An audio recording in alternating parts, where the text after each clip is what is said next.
یہ دونوں مسئلے آپس میں جڑے ہوئے ہیں۔ ایک مسئلہ رہا منصور علی شاہ صاحب جو جج ہیں سپریم کورٹ کے، سینئر جج سپریم کورٹ جسٹس منیب اختر مشکل میں آ گئے ہیں۔ ان کا معاملہ سپریم جوڈیشل کاؤنسل میں جا سکتا ہے۔ زیادہ تر کیسز ججز سننا پسند کرتے ہیں، شاید اس لیے کیونکہ اس پہ میڈیا کوریج زیادہ ہوتا ہے، وہ خبروں میں بنے رہتے ہیں، وہ سیاسی کیسز ہیں۔ یہ ایک سوال کھڑا کرتا ہے کہ کیا ایسا جج جس کے بارے میں اس کے اپنے چیف جسٹس کی یہ رائے ہے کہ اس کے حالات اس نوعیت کے ہیں، تو کیا اس کو سپریم کورٹ میں رہنے کا حق ہے اس پوزیشن پر؟ اس وقت ایکٹنگ چیف جسٹس اور سٹنگ چیف جسٹس آمنے سامنے ہیں۔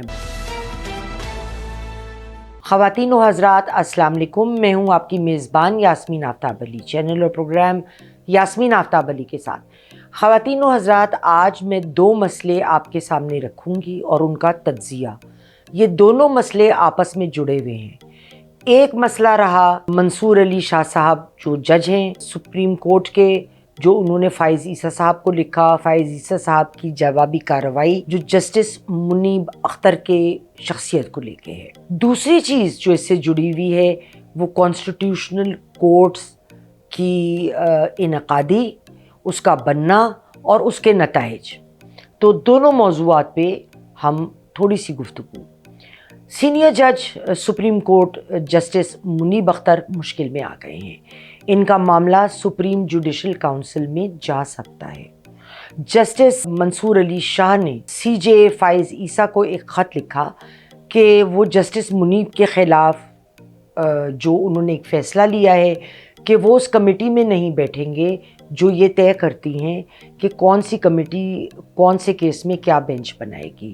حتیٰ کہ منصور صاحب نے یہ بھی کہا کہ اگر منیب اختر صاحب کو واپس نہ لیا گیا تو وہ ایسی بینچ کا حصہ نہیں بنیں گے۔ منصور صاحب ایک سمجھدار آدمی ہیں، لیکن یہ ایک بڑا امیچیور رویہ تھا، کیونکہ سپریم کورٹ میں کوئی یونین تو ججوں کی ہے نہیں، اگر اب آ گئی ہو تو میں کہہ نہیں سکتی، اور قانونی طور پر جسٹس فائز عیسیٰ اپنے اس فیصلے کے لیے کسی جج کو جواب دینے کے پابند تو نہیں ہیں، لیکن انہوں نے اپنے خط میں یہی لکھا جواباً کہ میں ٹرانسپیرنسی کی خواہش رکھتے ہوئے جواب دے رہا ہوں، گو کہ قانونی طور پہ میرے اوپر کوئی پابندی نہیں ہے کہ میں آپ کو اس بات کا جواب دوں۔ اب 11 نکات لکھے گئے، اس میں 11 پوائنٹس تھے منیب اختر صاحب کے اگینسٹ، اور جو ہے وہ ان میں سے چند جو بہت ضروری ہیں، جو آؤٹ سٹینڈنگ ہیں، جو مطلب ایک دم نا آنکھوں کو چبھتے ہیں آ کے، اس پہ میں بات کروں گی۔ جسٹس منیب روڈ ہیں اور ان کا رویہ بہت انریزنیبل ہے۔ اب دیکھیے، اگر آپ کوڈ آف کنڈکٹ پڑھیں سپریم کورٹ کے ججز کے لیے یا ہائی کورٹ کے ججز کے لیے، تو ججز کا لوگوں کے ساتھ ڈیلنگ کا ایک رویہ مختص کر دیا گیا۔ You can not be unreasonable, you can not be rude. ایک ہوتا ہے نا منصب ہے، اس پہ جچتی نہیں ہیں کچھ باتیں، تو اس پہ جچتی نہیں ہے یہ بات کہ وہ اس طریقے سے جو ہے وہ اپنے رویے کو رکھیں۔ پھر وہ کیسز ڈیلے بڑا کرتے ہیں، یہ بہت شکایت ہے جسٹس فائز عیسیٰ کو، اور صبح 11 بجے کے بعد وہ کیسز سننا بند کر دیتے ہیں، اور جو ہے کیسوں کا ڈھیر لگا ہوا ہے۔ جو ہمارے زیادہ تر کیسز ججز سننا پسند کرتے ہیں، شاید اس لیے کیونکہ اس پہ میڈیا کوریج زیادہ ہوتا ہے، ان کی بلے بلے رہتی ہے، وہ خبروں میں بنے رہتے ہیں، وہ سیاسی کیسز ہیں۔ ورنہ لاکھوں سول اور کارپوریٹ اور دوسری نوعیت کے کیسز جو پڑھے ہیں وہ پڑھے ہیں اور سٹے پہ چل رہے ہیں اور لوگوں کو انصاف نہیں مل رہا ہے۔ ایک اور بات جو جسٹس فائز عیسیٰ صاحب نے فرمائی وہ یہ تھا کہ سٹے آرڈر پہ یہ چلتے ہیں اور کوئی فیصلہ دیتے ہی نہیں، بس سٹے آرڈر دے دیا اور سٹے آرڈر پہ برسوں بیت جاتے ہیں، کوئی کلیئر کٹ فیصلہ نہیں لیتے۔ اس کے علاوہ وہ پولیٹیکل پارٹیز کو تو ریلیف دے دیتے ہیں امیجیٹ، لیکن فیصلہ ادھر بھی نہیں کرتے۔ اب اس قسم کے جو ججمنٹس ان کے بیان آیا ہے یا رائے آئی ہے، یہ ایک سوال کھڑا کرتا ہے کہ کیا ایسا جج جس کے بارے میں اس کے اپنے چیف جسٹس کی یہ رائے ہے کہ اس کے حالات اس نوعیت کے ہیں، وہ ایک یہ سارے ایک بڑے سیریس ایلیجیشنز ہیں. تو کیا اس کو سپریم کورٹ میں رہنے کا حق ہے اس پوزیشن پر؟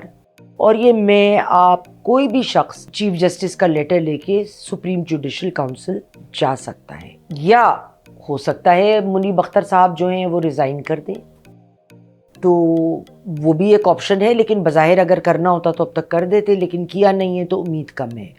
اس سے جڑی ایک بہت اہم بات، کانسٹیٹیوشنل کورٹس.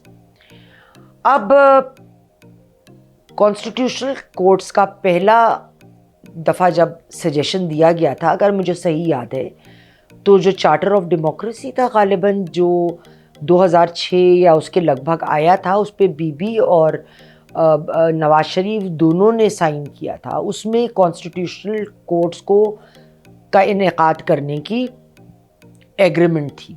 اس کی وجہ کیا تھی؟ کیسز بہت زیادہ ڈیلے میں جاتے ہیں، لٹکے رہتے ہیں. ان پہ جیسے میں نے ابھی پہلے کہا کہ وہ آئینی کیسز، چونکہ وہ میڈیا کو بڑا اس پہ آتا ہے بات چیت، بہت سارے معاملات ہوتے ہیں، تو بہت کچھ جو ہے وہ رہ جاتا ہے. جو لوگوں کی لائف سے جڑے معاملات ہیں وہ رہ جاتے ہیں، ان پہ انصاف نہیں مل پاتا. اس وقت ایکٹنگ چیف جسٹس اور سٹنگ چیف جسٹس آمنے سامنے ہیں بہت معاملات میں. یہ معاملہ کسی سے ڈھکا چھپا نہیں ہے، دونوں کے ساتھ کچھ ججز ہیں. لیکن فائز عیسیٰ صاحب کا پلہ اس لیے بھاری ہے، ان کے ساتھ نہ صرف پارلیمنٹ ہے بلکہ ان کے ساتھ چونکہ اسٹیبلشمنٹ کی سپورٹ پارلیمنٹ کے ساتھ ہے، لہٰذا وہ سپورٹ انڈائریکٹلی فائز عیسیٰ صاحب کے ساتھ ہے. منصور صاحب کا پلہ کمزور ہے. دوسری چیز جو میں نے محسوس کی کہ عمران صاحب نے جو پچھلے دنوں بار بار منصور علی شاہ صاحب کے بارے میں اپنے بیانات میں ان کو بڑا سپورٹ کیا، بہت تعریف کی، اور ایک یہ پرسیپشن رائٹ اور رانگ لوگوں میں قائم ہوا ہے کہ منصور صاحب جب چیف جسٹس آئیں گے تو پی ٹی آئی کے دلدر دور ہو جائیں گے. یہ چیز نے میرے خیال میں منصور صاحب کو نقصان پہنچایا ہے، کیونکہ جب کوئی بھی پارٹی ایک جج کو ایز اے فرینڈ پروجیکٹ کرے تو اس کا نتیجہ یہ ہوتا ہے کہ اس کی امپارشیلٹی اور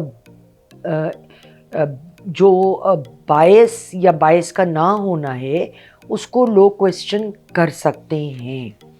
اب ہم اگر بات کریں کہ منصور صاحب، منیب اختر صاحب اور ان کے قریبی جو لوگ ہیں وہ ذرا مشکل میں ہیں. ہو سکتا ہے جیسے جیسے توا گرم ہوگا آگے کچھ جو ان کے ساتھی ہیں منصور صاحب کے وہ نیوٹرل رویہ اختیار کرنے کی کوشش کریں گے.